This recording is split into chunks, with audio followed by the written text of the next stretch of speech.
Des propos tenus dans cette salle et qui portent aujourd'hui atteinte à l'image de mon pays, des propos qui sont en train d'être mal interprétés aujourd'hui sur les réseaux sociaux par des personnes mal intentionnées dont l'objectif est de saper les acquis de la démocratie, les acquis de la transition dans mon pays, des propos qui remettent en cause les efforts des autorités de la transition qui font de leur mieux pour promouvoir la paix et la réconciliation nationale en République de Guinée.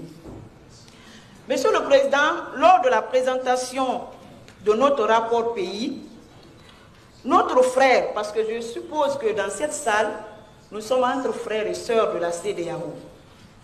Donc notre frère, l'honorable du Sénégal, Guy Marcus Sagna, a évoqué des cas de mort lors des manifestations que la Guinée a enregistrées, accusant les autorités guinéennes de rester insensibles à ces cas de mort. Je voudrais dire à mon frère, l'honorable Guy Sagna, que les autorités de la transition, depuis leur arrivée, se sont inscrites dans le respect des libertés et des droits de l'homme. C'est pourquoi des enquêtes ont été ouvertes pour situer les responsabilités et punir les auteurs de ces actes. Ce qui est une première, Monsieur le Président, dans notre pays. Il y a même un gendarme qui a été condamné à 10 ans de prison à cause du décès d'un jeune qui a été abattu lors d'une manifestation. Donc je pense, Monsieur le Président, que les autorités de la transition méritent d'être félicitées pour ces actes. On ne doit pas transformer ce Parlement en un champ de bataille pour faire des réquisitoires contre les États de nos différents pays.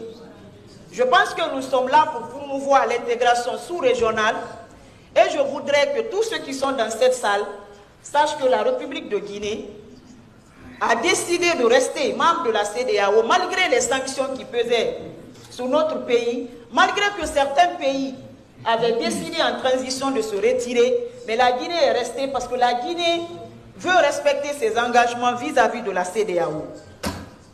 Il y a eu beaucoup d'actes qui ont été posés, que je tiens à rappeler ici par les autorités de la transition, dans le cadre du respect des droits de l'homme dans mon pays. Il y a eu beaucoup d'actes, comme je l'ai rappelé, notamment la réouverture des frontières terrestres qui étaient fermées avec certains pays voisins. Il y a eu la levée des barrages internes pour assurer la mobilité des citoyens. Il y a eu des activistes de la société civile, des leaders politiques qui étaient en prison, qui ont été libérés par les autorités. Aujourd'hui, il y a le procès du 28 septembre qui est en cours dans notre pays, où plus de 157 Guinéens ont été tués. C'est des actes qu'il faut encourager et saluer. Monsieur le Président, des manifestations se passent dans tous les pays et le Sénégal ne fait pas exception. Avant l'élection présidentielle au Sénégal, il y a eu beaucoup de manifestations qui ont été violemment réprimées. On parle même de plus de 60 morts. L'opposition sénégalaise a été persécutée, la justice manipulée à des fins politiques. Il y a eu des défenseurs des droits de l'homme, des journalistes qui ont été emprisonnés. Même le président actuel, c'est de la prison, il est devenu président de la République. Donc, M. Guy était où pour dénoncer tous ces actes? Il y a eu beaucoup de choses. Et même l'Assemblée nationale du Sénégal a voté une loi d'amnistie contre les personnes qui sont les présumés auteurs de ces grippes. M. Ly est membre de ce Parlement. Pourquoi il n'a pas dénoncé ces actes? Donc nous sommes contre les propos qui ont été tenus dans cette salle et qui portent atteinte aujourd'hui aux autorités de notre transition et qui sapent les acquis de la démocratie.